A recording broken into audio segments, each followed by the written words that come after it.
The changing of seasons can affect how you feel. 1 in 5 people experience some form of depression, no matter the time of year. At the American Psychiatric Association Foundation, our vision is to build a mentally healthy nation for all. Visit mentallyhealthynation.org to learn more.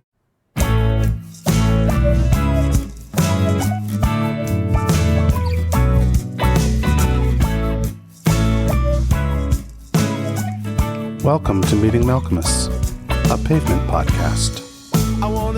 Hey, it's JD, back for another week of being uncool and underqualified to be doing what I'm doing, but I'm doing it anyway.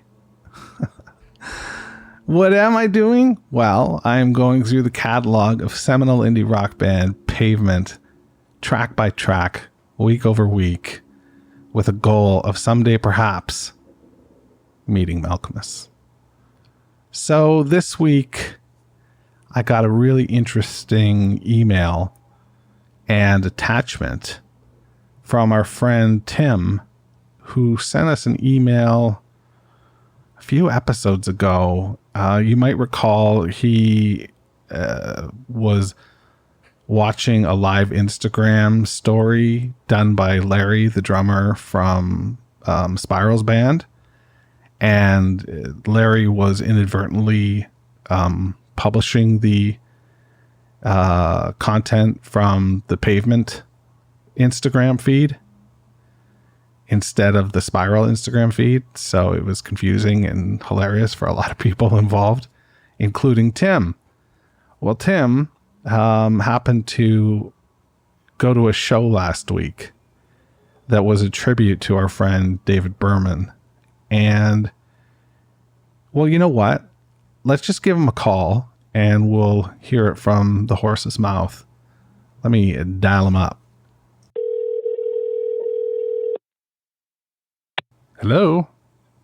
Hello. Hey, Tim. How's it going? It's going great. How are you?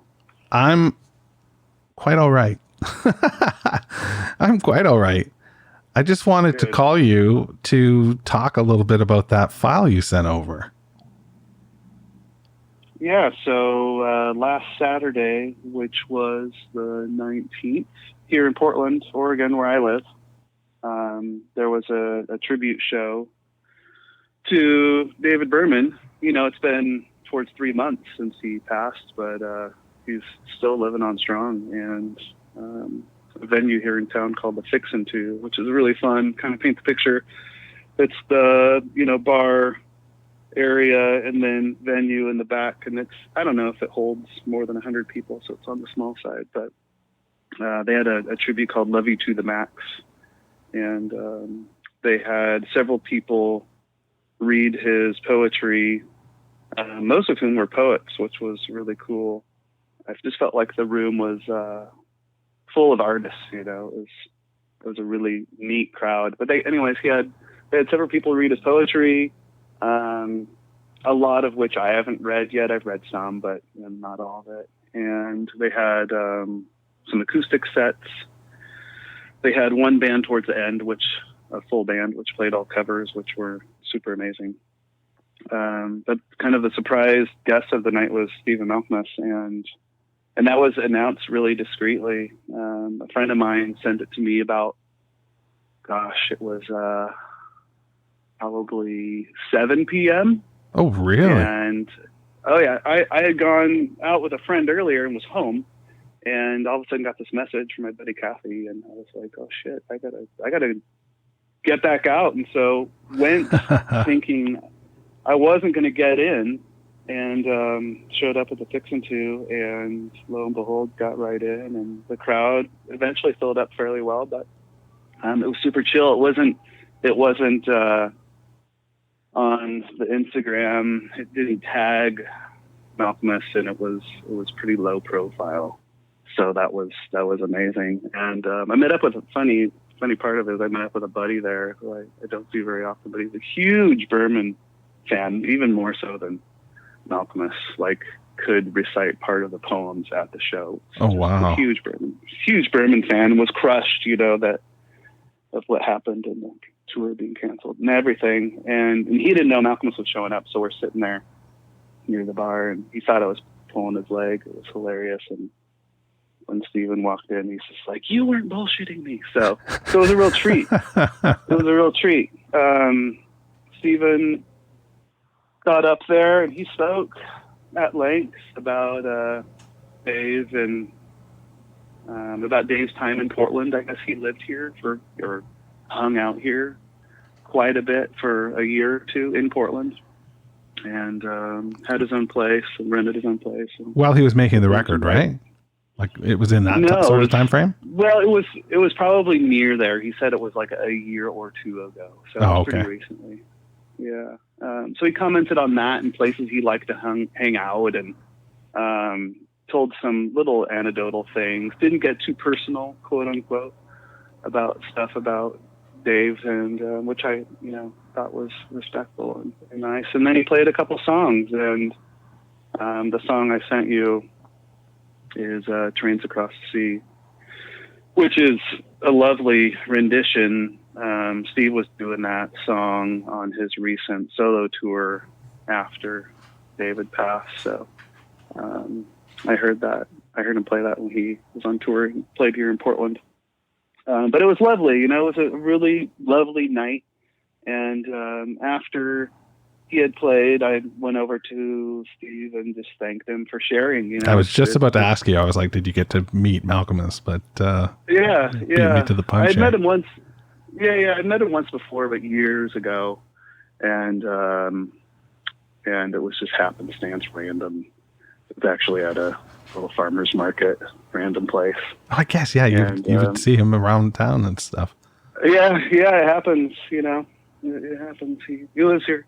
And our kids have gone kind of to the same school, and I don't know him at all. But anyways, I spoke with him and just thanked him for sharing stories and playing some songs, and we had a little bit of conversation about him coming up in Japan, touring in Japan, and that was about it. It was just like hanging out with a regular guy who's not so regular, but it was easy and fun, and I had, probably 20 things I could have talked to him about, but it was a tribute night, and it wasn't like normal show night. It was a tribute night, and so the night wasn't really about Steve and Pavement or anything. It was kind of about Dave and all things Dave and people who loved his work. And I read at one point, a comment about, or a quote from Berman, and he said something, I think you might have quoted this also, something around him having met like 10 people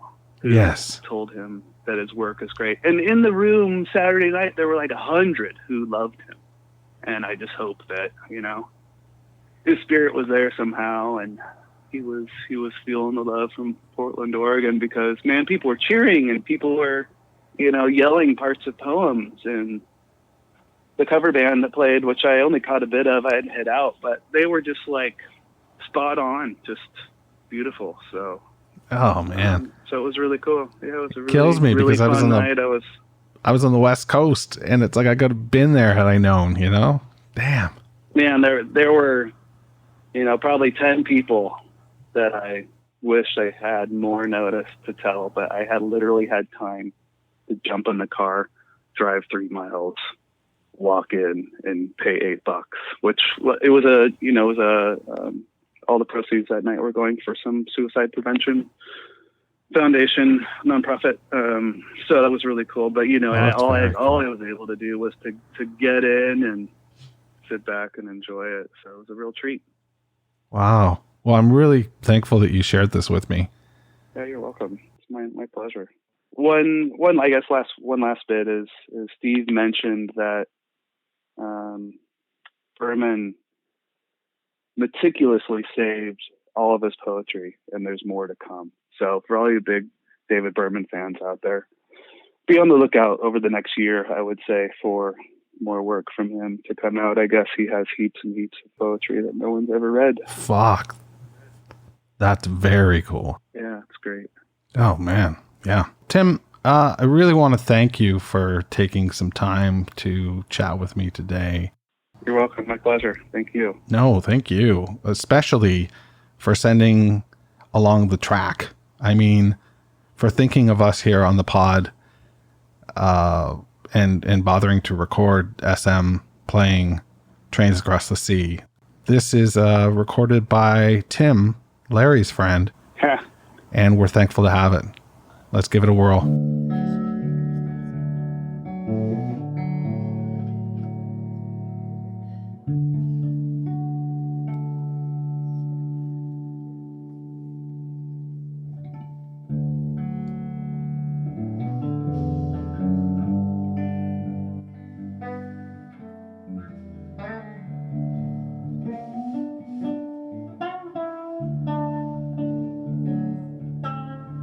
Trouble, no trouble down the line.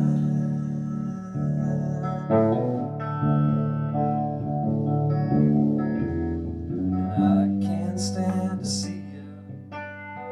I can't stand to see you when you're crying at home.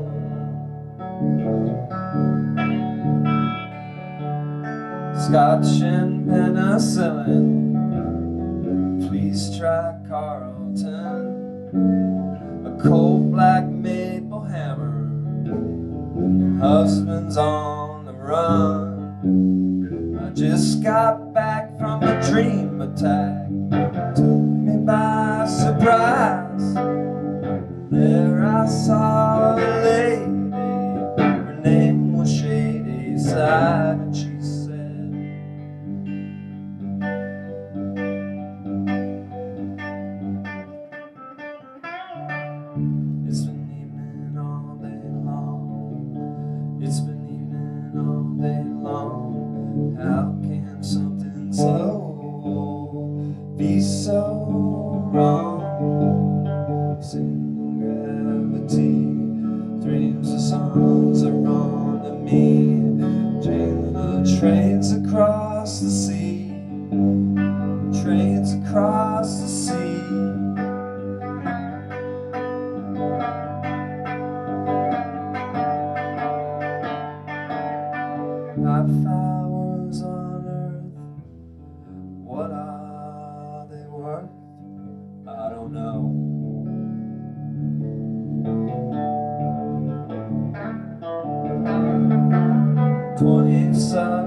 drank 50,000 beers, and they just wash against me like the sea into a pier. I don't know.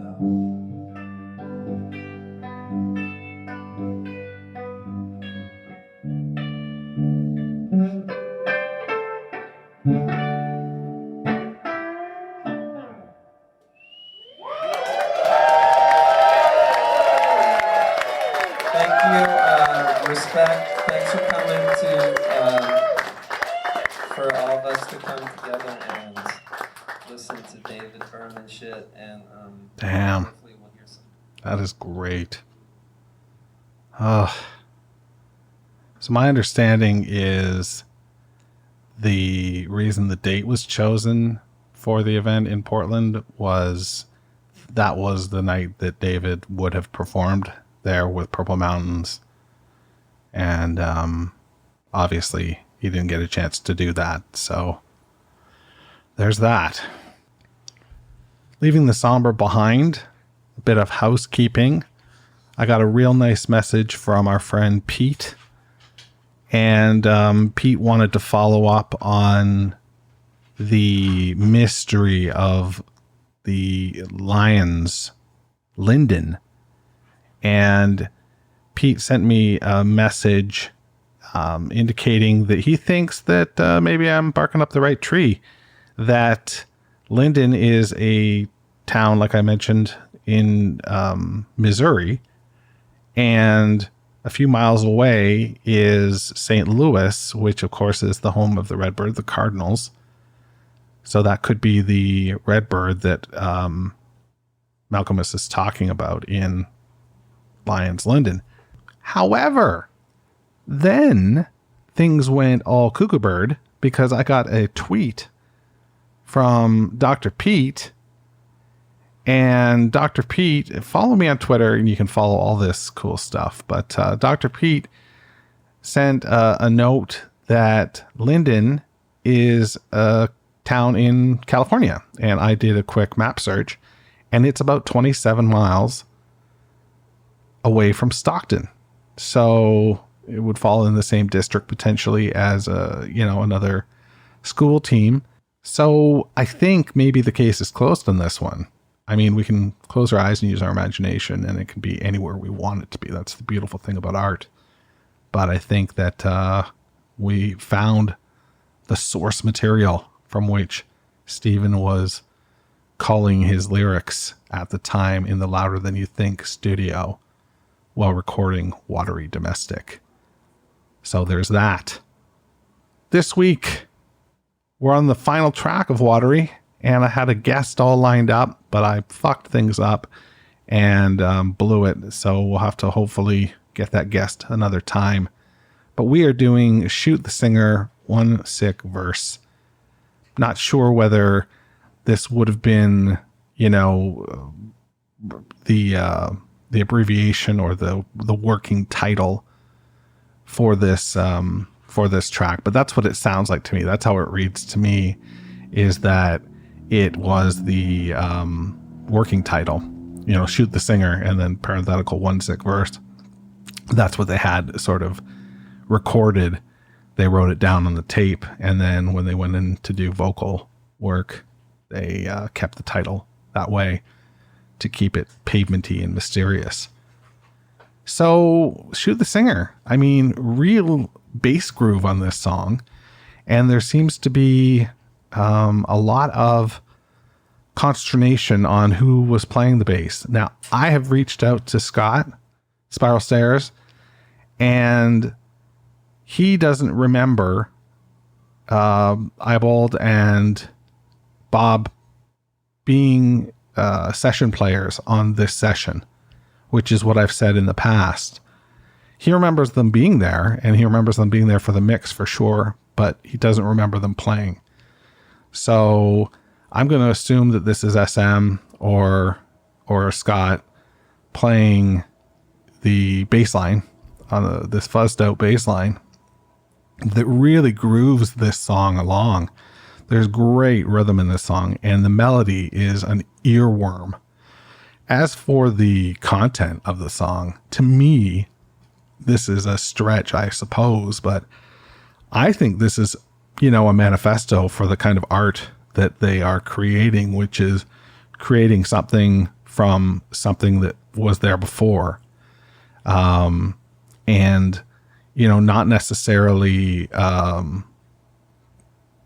worshiping at the altar of the past, but, building upon it. And so, all the references to the various bands that they were, in quote, ripping off, it's them saying, well, we're not ripping you off. We're, doing something different with what you were doing before. And, my examples of that would be painting over paint and not following up with the saints that he sees. He saw saints, but he doesn't, what's the exact lyric here? Well, I've seen saints, but remember that I forgot to flag them down. And when they passed and in the morning light, even something as tangible as an ashtray. Well, an ashtray is a cigarette, something for a cigarette, and a cigarette becomes ashes. So it doesn't stay the same thing. It becomes something else. These all might be way huge reaches, but that's just how I feel. So fuck it. If you don't like it, shoot the podcaster, man. Take that. Ugh. This is Shoot the Singer, One Sick Verse on Meeting Malcolmus, a Pavement podcast. Someone took in these pants. Somebody painted over paint, painted wood, and where he stood, no one stands.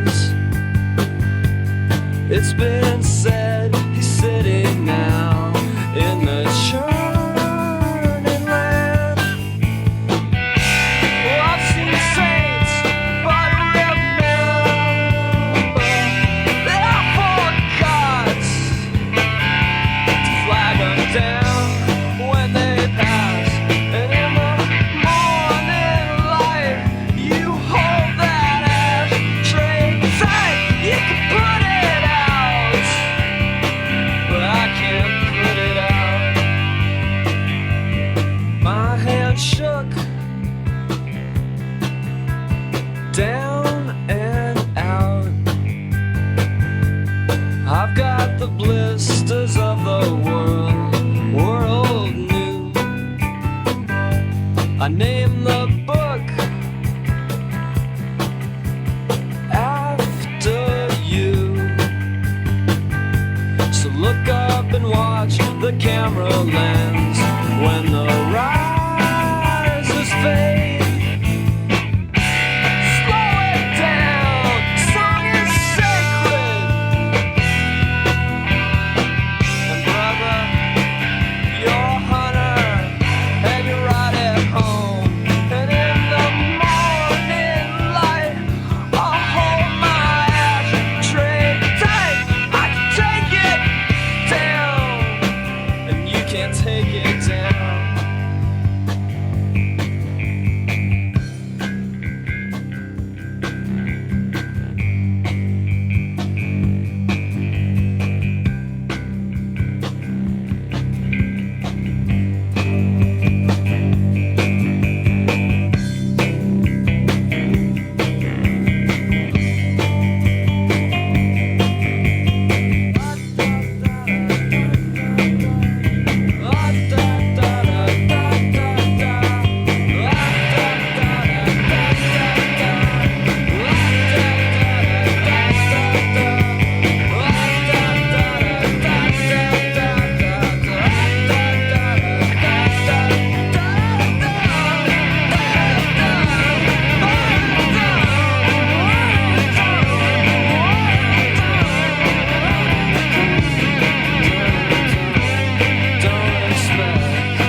Meeting Malcolmus, a Pavement podcast, is a weekly affair.